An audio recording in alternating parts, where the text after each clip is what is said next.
చాలా క్లియర్గా స్పష్టంగా దేని కారణంగా ఉద్యోగాలు జాప్యమవుతున్నాయి, ఆలస్యమవుతున్నాయి మనందరికీ కూడా క్లారిటీగా క్లియర్గా తెలుసు.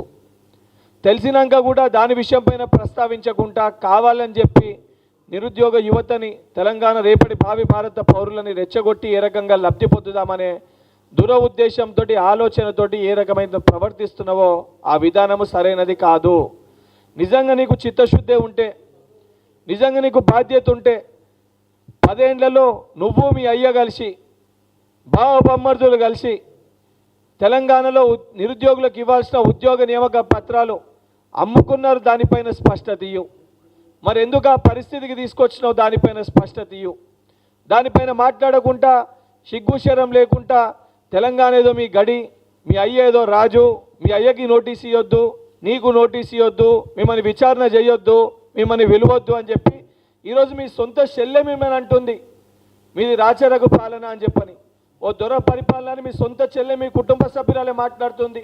నీ ఇల్లుని నీకు చక్కబెట్టుకోనికి శాతనైతే లేదు, నీ ఇల్లును నువ్వు చక్కదిద్దుకోనికి శాతనైతే లేదు.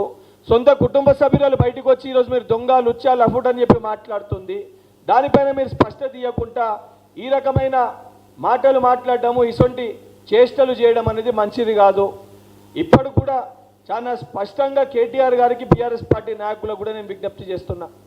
తెలంగాణ రాష్ట్రంలో నిన్ననో ఇవాళనో టీజీపీఎస్సీ కూడా ఎంతమంది నిరుద్యోగులు ఉన్నారో 1 టైం పాస్వర్డ్ తోటి మీరందరూ కూడా రిజిస్టర్ చేసుకోవాలని చెప్పి పిలుపునివ్వడం జరిగింది. 60 లక్షల 30 లక్షల మంది అందులో రిజిస్టర్ అయినట్టు కూడా, అంటే అధికారిక సమాచారం ఏదైతే మనం బయట ఉంటుంది 1 టైం రిజిస్ట్రేషన్కి త్వరలో కొలువులు టీజీపీఎస్సీ పరిధిలో వస్తాయని చెప్పని ఏదైతే 1 టైం పాస్వర్డ్ తోటి టీజీపీఎస్సీ కూడా నిన్న మొన్న రిలీజ్ చేసినట్టుంది. వాళ్ళు కూడా వాళ్ళ అఫీషియల్గా ఏది రిజిస్ట్రేషన్స్ చేసుకోమని, అంటే ఒక స్పష్టతతోటి, ఒక విజన్ తోటి తెలంగాణ రాష్ట్రంలో ఉన్న యువకులకు ఒక భరోసాని, ధైర్యాన్ని కల్పించాలని ఒక ప్రయత్నం మేము చేస్తున్నాం. దాంతోపాటు పోలీస్ శాఖ, ఇతర శాఖలలో కూడా రిక్రూట్మెంట్స్ అనేటి ఆల్రెడీ పోలీస్ కానీ, రెవెన్యూ కానీ, ట్రాన్స్పోర్ట్ కానీ, ఇతర డిపార్ట్మెంట్స్ కూడా నోటిఫికేషన్స్ ఇస్తున్నాయి ఆయా డిపార్ట్మెంట్స్ని కూడా. అవన్నిట్లో కూడా అన్నీ కూడా అండర్ ప్రాసెస్ ఉన్నాయి.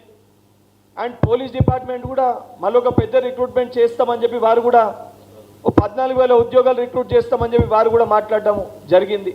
ఇవన్నీ చెప్పినాక కూడా దేనికోసం రెచ్చగొడుతున్నావు, ఎవరిని రెచ్చగొట్టే ప్రయత్నం చేస్తున్నావు? 10 ఏళ్ళు మరి నీకు సోయి ఉంటే నువ్వు ఎందుకు మాట్లాడలేదు? 10 ఏళ్ళు పేపర్ లీక్ అయితే కనీసం టీజీపీఎస్సీని కూడా ప్రక్షాళన చేయలేదు. పాపం ఆ రోజు ఒక చెల్లి ఆత్మహత్య చేసుకుంటే వాళ్ళ కుటుంబ సభ్యుల్ని పిలిపించి, ప్రవళికను వాళ్ళ కుటుంబ సభ్యుల్ని పిలిపించి, వాళ్ళ అన్నని, వాళ్ళ అమ్మని, వాళ్ళని పిలిపించి మాట్లాడి